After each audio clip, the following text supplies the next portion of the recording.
ready? Real good, huh? Okay. Well, good morning. Today is a bit of a different day. This is like deja vu, kind of going back to Twilight Zone things a little bit, to where there's only just like 3 or 4 people here and things. And that is because, I guess the reality of COVID-19 virus and stuff is hitting a little closer to home, even within our own congregation. So I had planned, so today we have no other music and that sort of thing going on, and that's not just because of COVID stuff. There's all kinds of things that go on with that.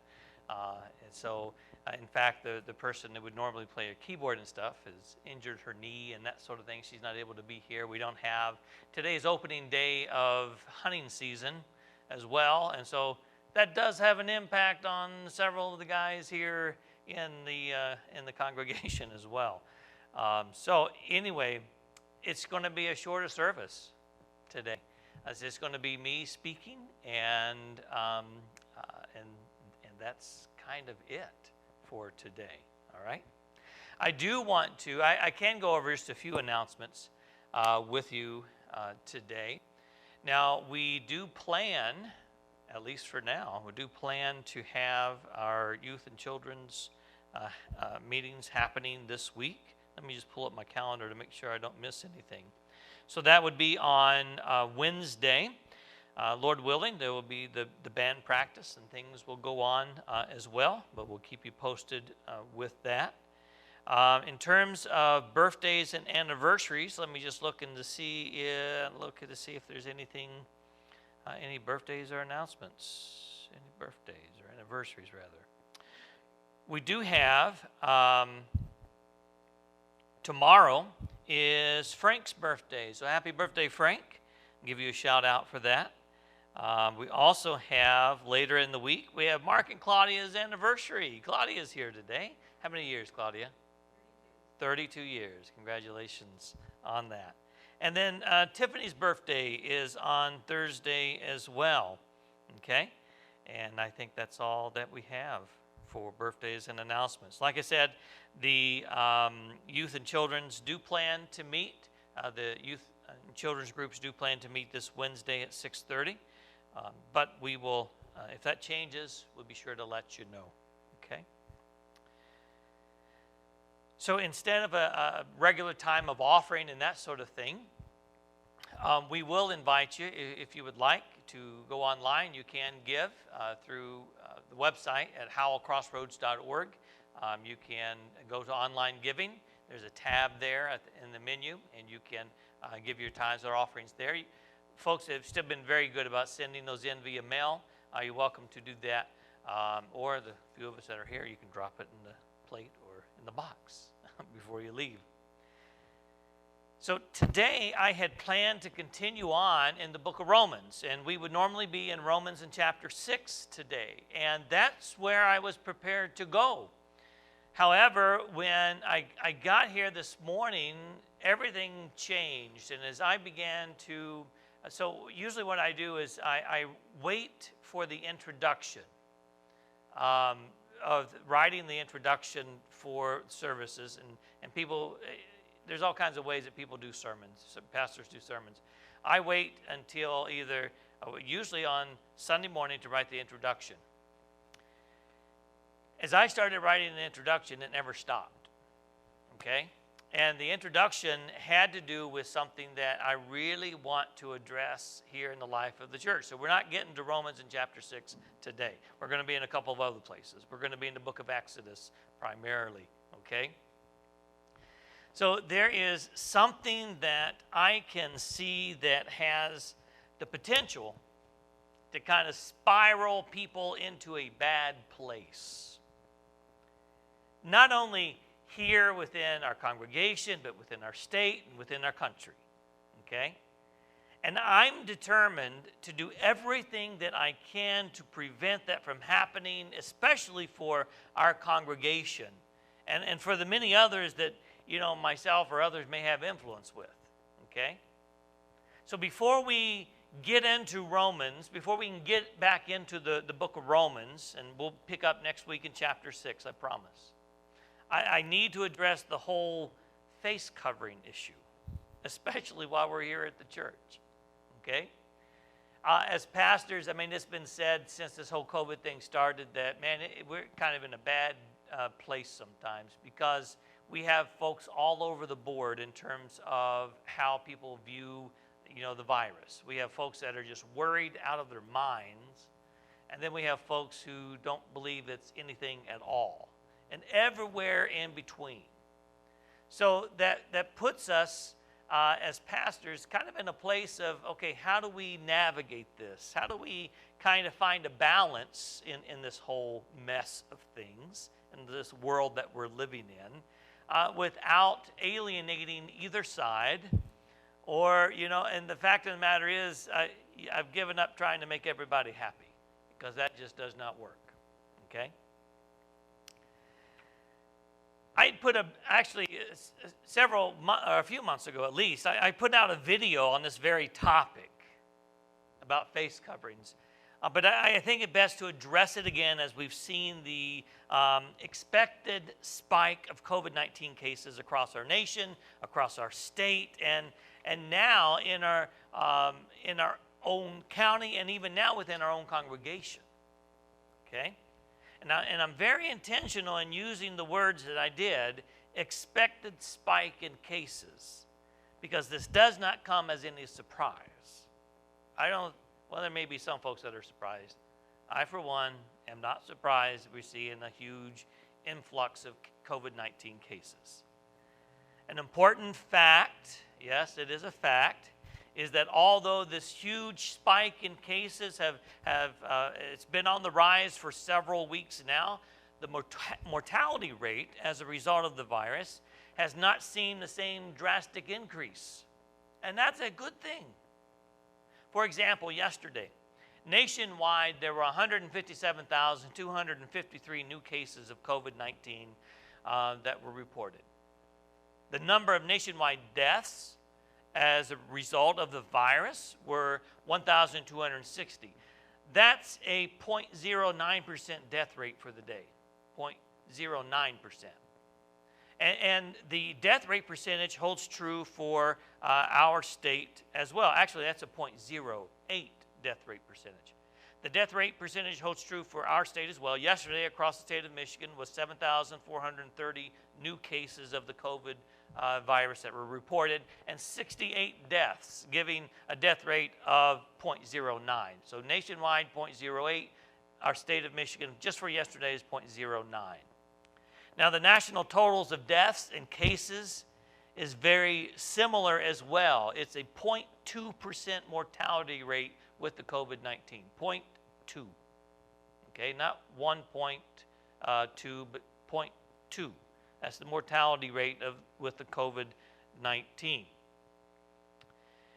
Now, I realize that we can spend a lot of time in the weeds on how accurate the numbers are, and of hearing of the long-term side effects of the virus that seem to be both rare and really hard to gauge since we're less than a year into this.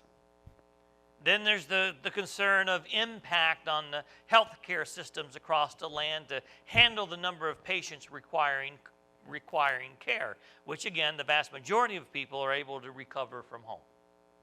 We could stay in the weeds all day long about this. So this brings me to the whole issue of wearing masks. I'll be frank with you, I don't like to wear masks. They tickle my nose, and I'm constantly doing this. I don't like them, but can and will use them. As been pointed out by health officials from early on in this pandemic, wearing a mask is more about what you can do for others than about preventing you from contracting the virus. It is to help prevent me from spreading the virus. It's more about me not spreading the virus than preventing me from contracting the virus. And when you give it thought, it is much more about me helping others to not freak out. I know that there will be those, even within our own congregation, that say, Pastor Mike, you drank the Kool-Aid. You're just kind of going along with the whole crowd and that sort of thing. And I got to tell you, no, I haven't. I do not like being told I don't like being made to wear masks. I don't. There's just something prickly within me that being mandated to do this, it pushes some buttons. And it doesn't sit very well within me as I think about having limits on my freedoms. Okay? I'll put that out there. There's something prickly about that inside me that just really pushes. Did it go off? We just had like the lights just blink like this. Earlier today we had no internet service. And I was thinking, well, what are we going to do? I had no idea about trying to doing the streaming thing. So hopefully this stays on. Okay. All right. Are we still good back there? Everything going? All right. So I don't, it's something that doesn't sit very well with me as I think about having limits on my personal freedoms. However, I do consider myself a decent human being that can understand the fear of others and to take that into account. I know what fear feels like. Have you ever been afraid? Have you ever you kind of let that sit and go from just your head knowledge to your heart? You know what it's like to be in fear. Then you can express empathy then towards somebody else dealing with fear, even fear of this whole mask thing. At that point, then I can freely decide a better course of action involving myself and others, when I can feel what other people may be feeling. Is there any type of scripture that we can point to that can help us when it comes to face coverings? Does the Bible address this whole issue? The only one that I know of comes from the book of Exodus. The book of Exodus in chapter 24, verses 29 through 35. If you have your Bibles, and I hope that you do, even at the house there, turn to Exodus in chapter 24, starting in verse 29.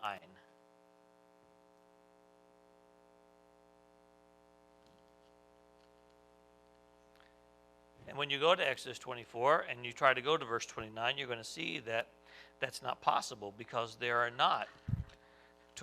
I wrote down the wrong. Hang on, bear with me just for a second. Let me find it. I was looking in my other Bible. Boy, this is embarrassing.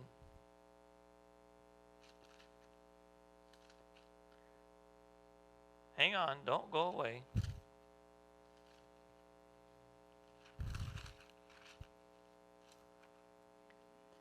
Yeah, where Moses is receiving the Ten Commandments and he comes down from the mountain.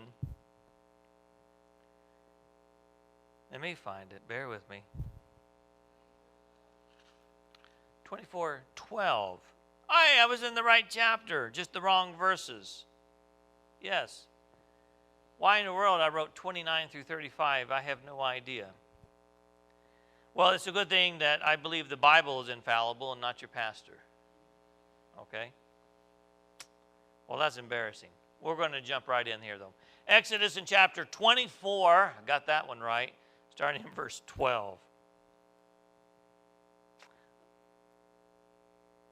Lord said to Moses, come up to me on the mountain. Stay here, and I'll give you the tablets of stone. The law and the commands I have written for their instruction. No, that's not it either. Boy, I tell you what, if there's ever a time that I wish I could just shrink away, it would be about now.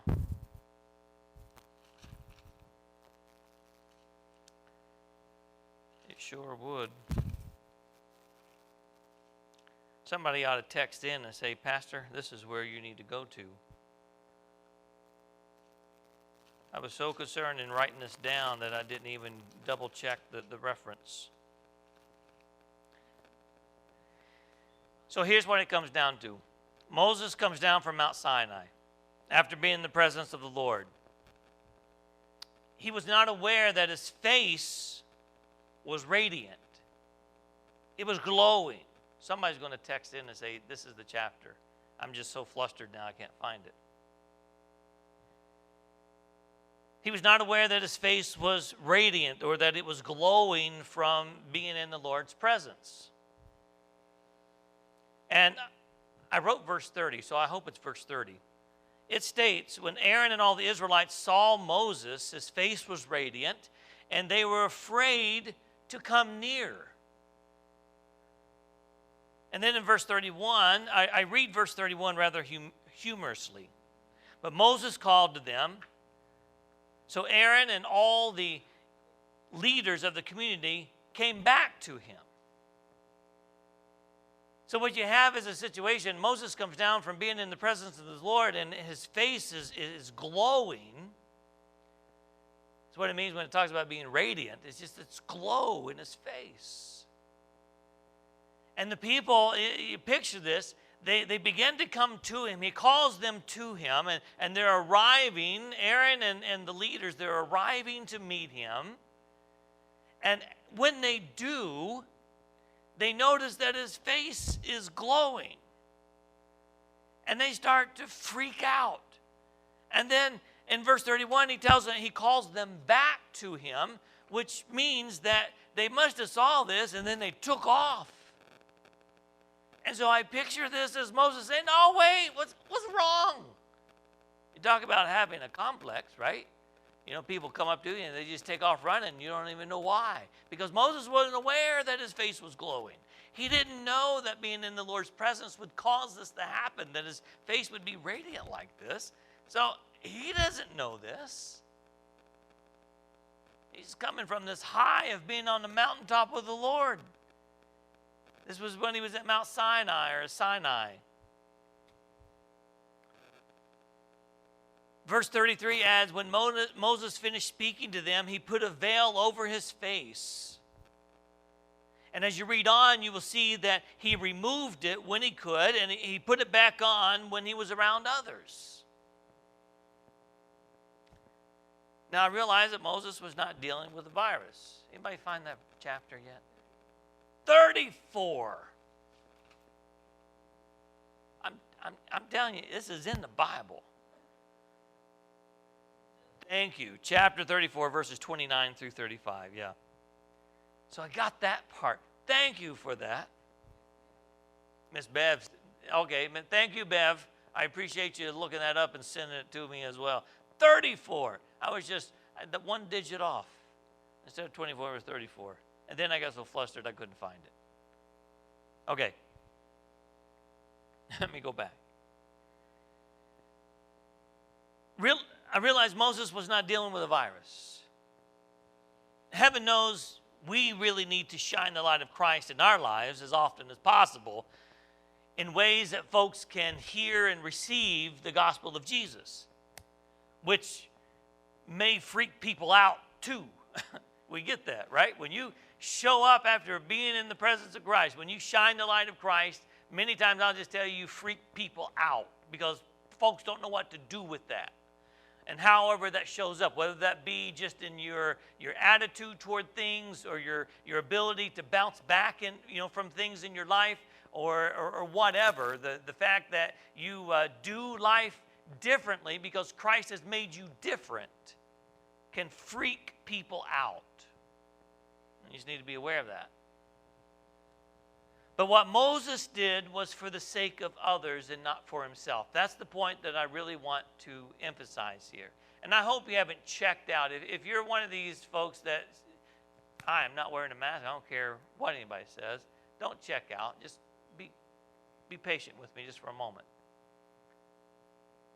So what Moses did was for the sake of others and not for himself. He used a face covering so he wouldn't freak other people out. And certainly there were those that probably didn't have a problem with seeing his face glow. I imagine the kids wanted to go up and touch it. You know? Was it just his face? Did his hands glow? I don't know. The Bible talks about his face. But I'm sure that there were people that were fine with it. Ah, don't cover it up, Moses. Hey, Moses, it's dark in here. Come here for a minute. You know? It was rather useful. But Moses' decision was a matter of his heart. That's what it was.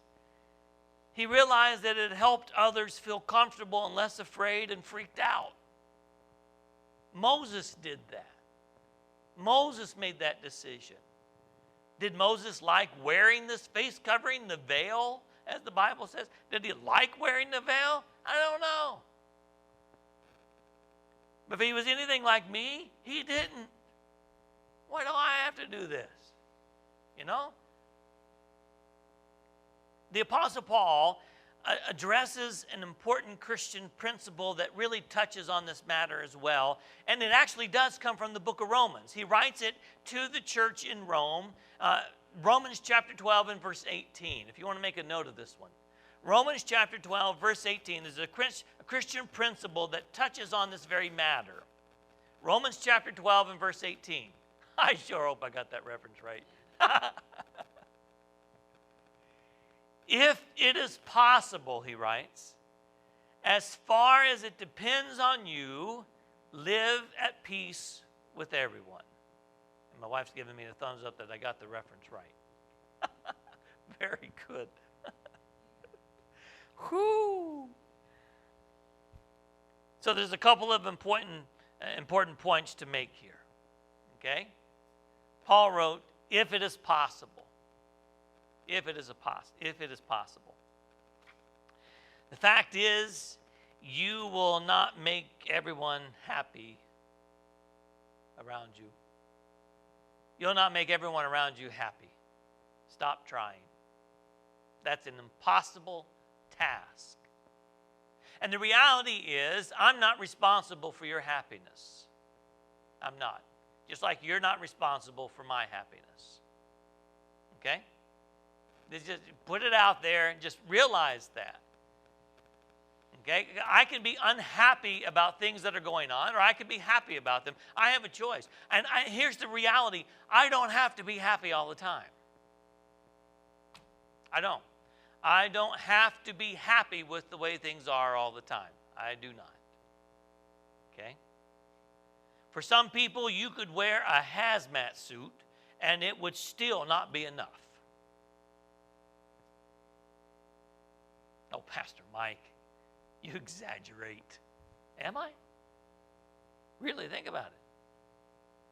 There will be some people that, because of issues of the fear and possibly even control, desire to want things their way only. And to be honest, I try to avoid these people. I just do. I try to avoid these people. And what else are you going to do with them? Can't change them, right? I can choose to be unhappy all the time by being around them, but I mean, I'll interact with folks, but there's some people that we just have to avoid. That's just the way it is. I can't believe a pastor would say that. You avoid people? Yeah. The verse goes on to say, as far as it depends on you. See, I cannot control or change what other people do. I am in charge of myself. And that can be a pretty big job all by itself. My mom told me this a lot growing up.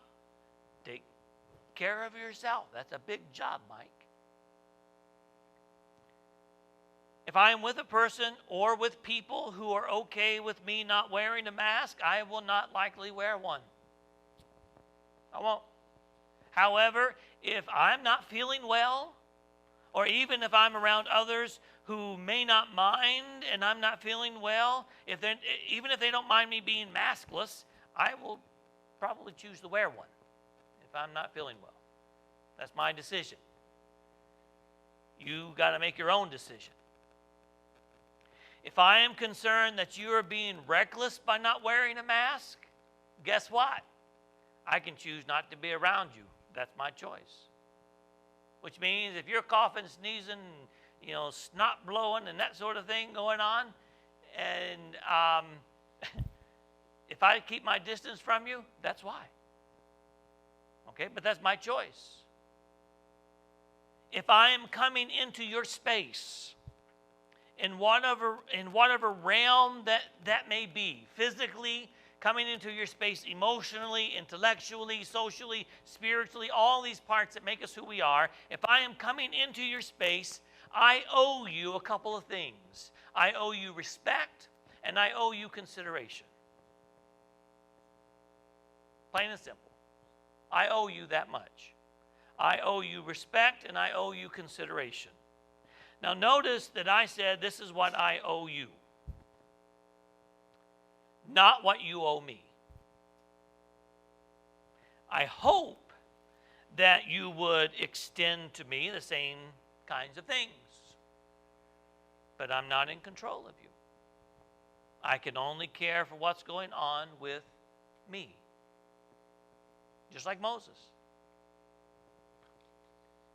This falls into the golden rule thing that Jesus taught. It's recorded in a couple different places in the Gospels. One of them, I hope, is Matthew chapter 7, verse 12. Matthew chapter 7, verse 12. Jesus is recorded in NIV here. It says this: so in everything, do to others what you would have them do to you. Again, Jesus did not say, only do to others what they do to you first. Or, you better do to them before they do to you. That's some wrong thinking. He says, so in everything. This is Jesus speaking. So guess what? It even goes to this issue of face masks. You see, folks, this really isn't hard. It's not. What does it look like for me? How do I want to be treated? I would like others to be willing to ask me if I'm okay with wearing a mask or not. I would like them to honor my decision without passing judgment on who I am as a person. Okay?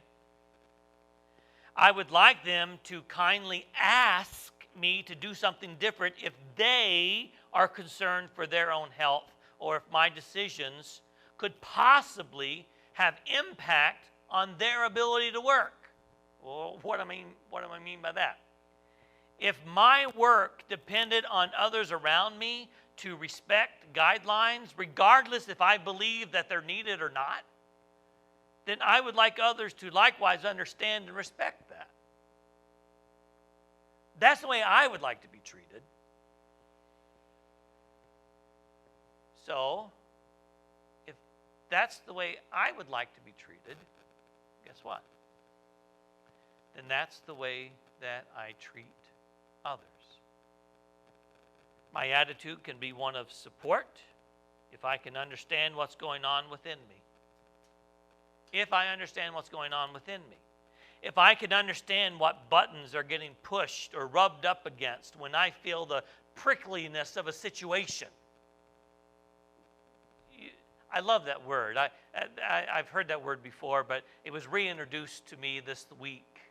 I had an opportunity to do training this week, Monday through Thursday, and I just loved it. I loved it. It dealt with relationship, okay? And biblical principles at work here. And this lady who was doing the instructing and stuff, she used the word prickliness. And she would give examples of going someplace or somebody doing something, and she says, something inside me began to feel prickly. I'm like, I know what that is. I know that prickly feeling inside of me. It's like, ooh, something doesn't sit right. Right? I've got a burr in the saddle sort of thing. Something's not right.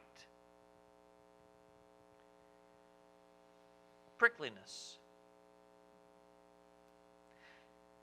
when I begin to understand what's being pushed inside of me, then I am more likely to respond in an appropriate way rather than to simply go to my familiar reactions.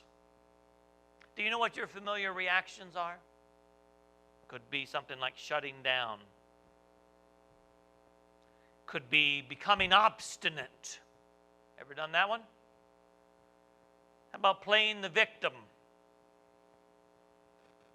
Or many other ways. All these other ways that I could react when my buttons get pushed. Let me give you an example, and I didn't clear this with my daughter ahead of time, but it's not about you, sis, it's about me. You did nothing wrong. Actually, you helped me. So if you're watching, which I hope you are, then you actually helped me with this. So last weekend, I had plans to put up my Christmas lights. Meant to do them Friday, didn't happen. Saturday, worked all day Saturday, did not happen. I knew I would be gone Monday through Thursday, and I knew the warm weather was leaving too. And so I was like, I'm determined to get these Christmas lights up Sunday. Well, after church on Sunday and that sort of thing, and just the way it happens, we rest and that. I still had piles of leaves that we had mulched and raked and everything in the yard, and my wife and I, we actually, yes, we worked some on, this was my ox in the ditch, getting those leaves put up, okay, and thrown away. So we raked up all the leaves and we began putting up the lights. Well, my daughter, I thought she was going to help me put up the Christmas lights.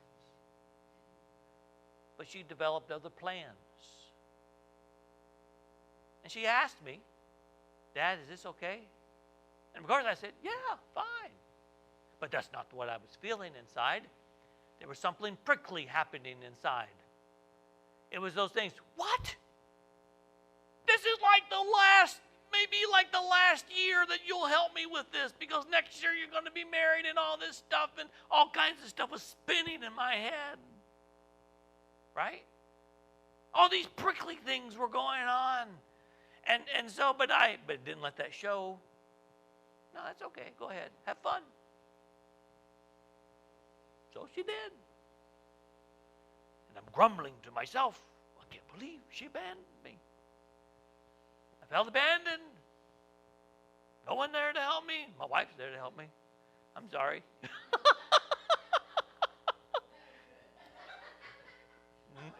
No, one of my kids were there to help. How's that? That's better. Now, one of my kids were there to help me. So we got the lights up, sat down. It was dark.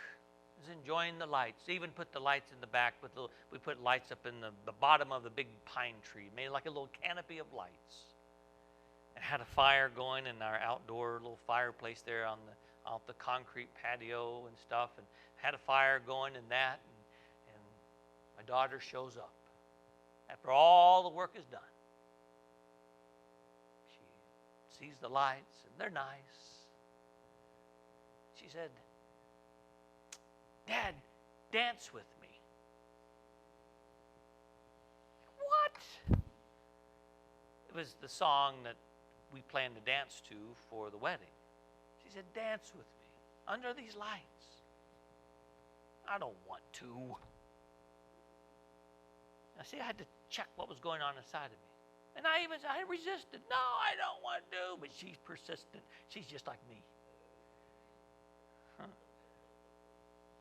And so she's telling me to dance with her, and she's trying to coax me up from the chair, and I'm sore. Leave me alone. I don't want to dance. And the whole thing inside of me is going, because I felt those prickly things, and it pushed all those buttons of, no, you didn't want to help me, so therefore I'm not going to help you.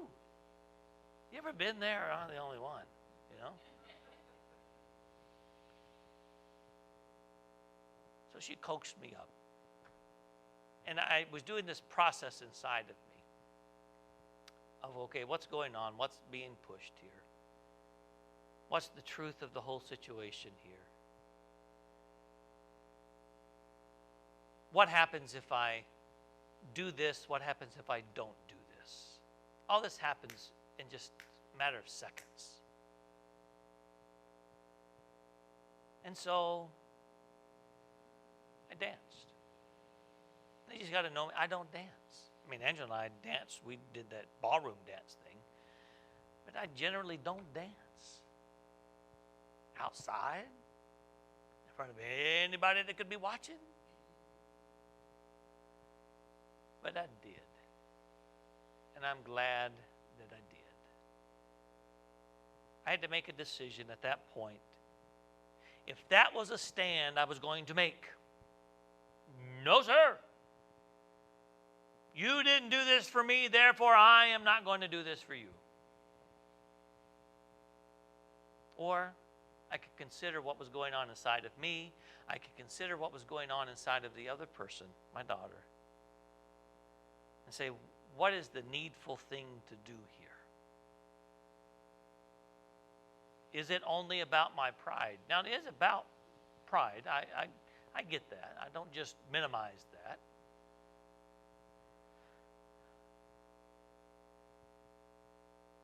So I first need to better understand what's going on inside of me.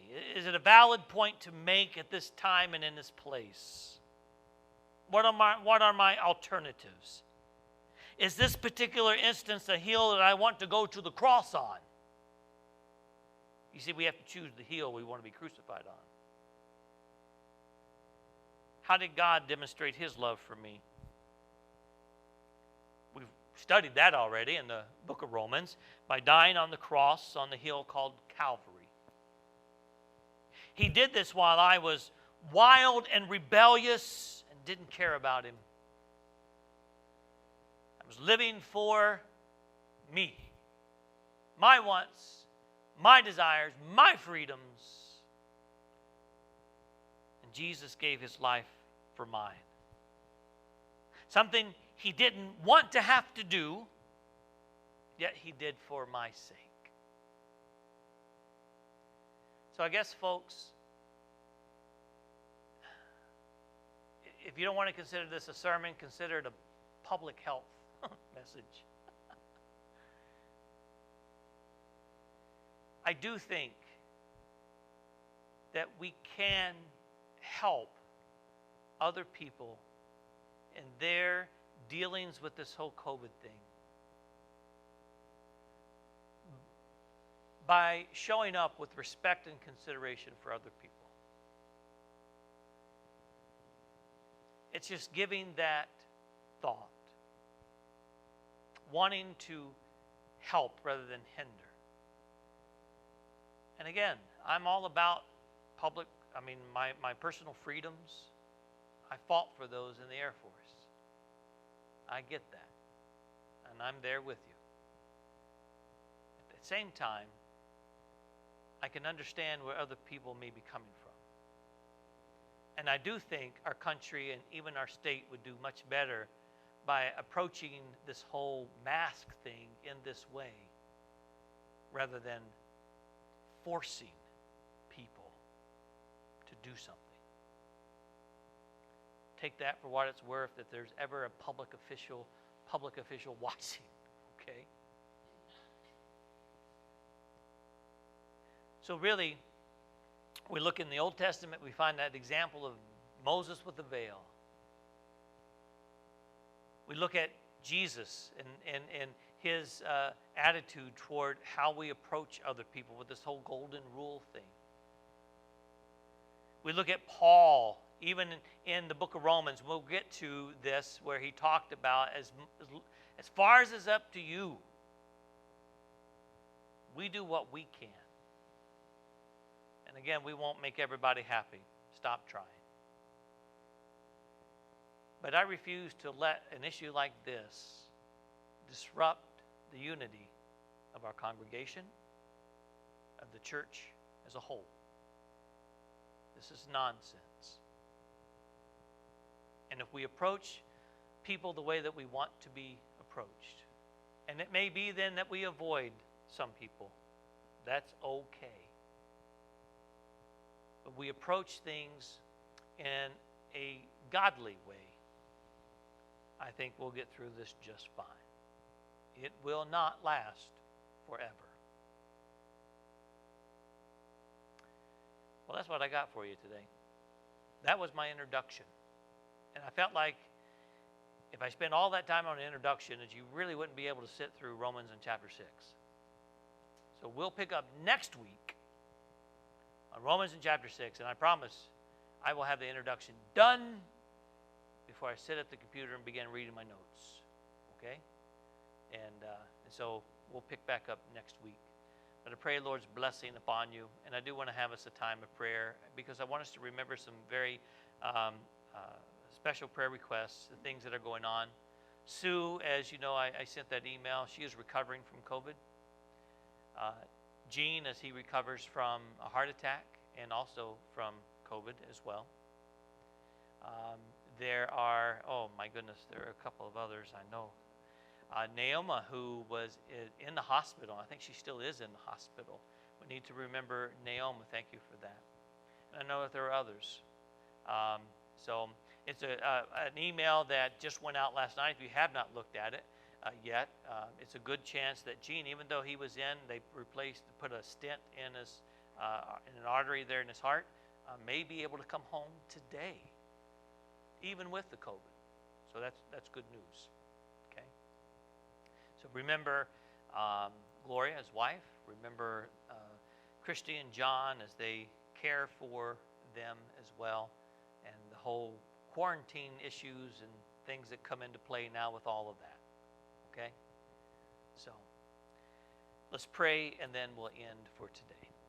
God, I thank you for this day and this time that we have. And Lord, I thank you for your word. I thank you for how it addresses the issues of the heart. And really, God, that's what we're talking about. We're addressing issues of the heart. So, Lord, I pray that you would help us to keep that in mind as we deal with people, as we deal with businesses during this time. God, help us to understand that it is about my heart. And so, Lord, I pray that you would help us.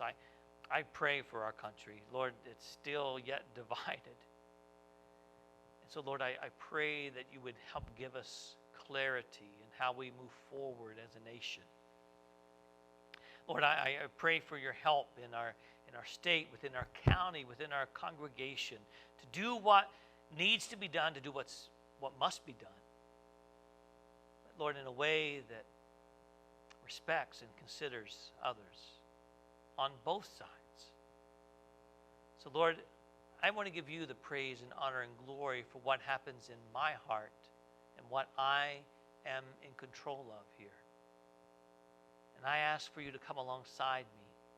Make me aware of your presence in situations, whether that's dancing under a canopy of lights or that's wearing a mask inside the church here. Be glorified, I pray. And it's in Jesus' name. Amen. Lord, bless you as you go. And I hope I can see you soon.